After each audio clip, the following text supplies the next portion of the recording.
আসসালামু আলাইকুম। আজকে আমরা ঢাকা বোর্ড 2023 সালের পূর্ণ প্রতিযোগিতামূলক বাজারের একটা অঙ্ক করব। প্রথমেই আমরা জানি পূর্ণ প্রতিযোগিতামূলক বাজারে AR = MR হয়, অর্থাৎ ভূমি অক্ষের সমান্তরাল হয়। আমি আরেকটা ভিডিওতে দেখিয়েছিলাম, তোমরা দেখে নিবে। তারপর আমি দেখাই। এই যে দেখো, AR = MR, ভূমি অক্ষের সমান্তরাল। তারপর এখানে দেখো P বা AR যেটাই বলো আর AC কিন্তু একটা লেভেল আছে সমপক্ষে। যেমন ধরো AR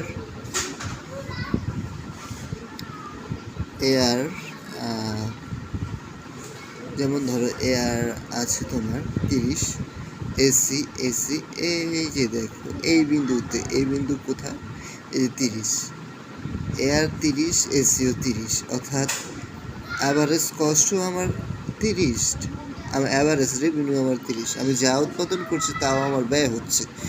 এখন আমি এখানে বলছি উদ্দীপকের ফার্মটি ভারসাম্য নির্ণয় করে মুনাফার পরিমাণ বের করব। ফার্মটির ভারসাম্য বিন্দু নির্ণয় করব, তারপর মুনাফার পরিমাণ নির্ণয় করব। প্রথমে আমরা দেখব দ্বিপাক্ষিক একচেটিয়া বাজার কি। আমি একটু বলি, যে বাজারে 1 নম্বর প্রশ্ন, যে বাজারে দুজন ক্রেতা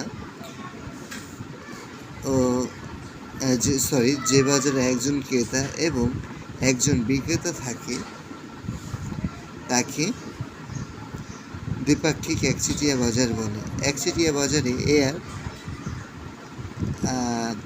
AR অর্থাৎ AR বেশি হয়, MR প্রান্তিক আয়ের চেয়ে প্রান্তিক আয় বেশি হয়, অ্যাভারেজ অর্থাৎ গড় আয় বেশি হয়। কেন?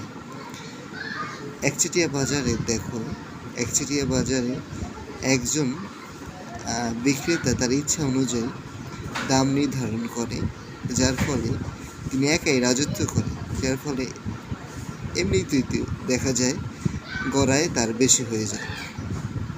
এখন আমরা অঙ্কটা করব। আমরা প্রথমে ভারসাম্য বিন্দু নির্ণয় করব, তারপর মুনাফা বের করব ফার্মটির। দেখো, ফার্মটি স্বাভাবিক মুনাফা অর্জন করবে। ফার্মটি ভারসাম্য বিন্দু ওইখানে দেওয়া ছিল না। ভারসাম্য বিন্দু কখন হয়? যখন MC আর MR সমান হয়। এই দেখো, MCও 30, MRও 30। MC এই জায়গায় কিন্তু এই জায়গায় মিলে নেয়, MC মিলছে এই জায়গায়, কারণ এই জায়গায় যদি দাগ থাকতো তাহলে আমরা এই 20 নিতাম, অর্থাৎ 20 নিতাম। এখন 30 নিতে হয়, 20। আচ্ছা, যাই হোক, এরপর আমরা ভারসাম্য নির্ণয় করব। ভারসাম্য এই বিন্দুতে অর্জন করেছে, এটা লিখে দেব। ভারসাম্য এই বিন্দুতে অর্জন করছে কারণ MC = MR হলে ভারসাম্য অর্জন হয়। আগের কথাই, ফার্মটি ভারসাম্য মুনাফার পরিমাণ নির্ণয়। মুনাফা আর মুনাফার সূত্র আমরা জানি, মোট আয়, টোটাল রেভিনিউ, মোট ব্যয়। এরপর আমরা মোট আয় তো জানি না, মোট আয় তো বের করতেই হবে। মোট আয় আমার এই জায়গা থেকে মোট আয় বের করতে হবে। আমি দেখাই, মোট আয় TR P ইন্টু কিউ। তোমরা AR ইন্টু কিউ দিলেও হবে, কিন্তু অ্যাডভান্স লেভেল এটা দিবে। P কোথায়? এই দেখো P, এই যে আমার P AR, এই যে 30, আমার কিউ এই 200, 200 দিলে এটা আসে 6000 টাকা। তারপর মোট ব্যয় এসিও দেখো, এসি, এই যে এসিও 30, এই যে এই রেখাটা, এই যে এই 30 বিন্দুতে মিলিত হয়েছে। তারপর আর উৎপাদনের পরিমাণ তো জানোই, 200 আর 6000 টাকা, সেটা গুণ করলে। তারপর মুনাফা, আমরা আগের সূত্রটা বসাবো। আমরা মোট আয় বের করছি, মোট ব্যয় বের করছি। মোট আয় 6000, মোট ব্যয় 6000, বিয়োগ করলে 0।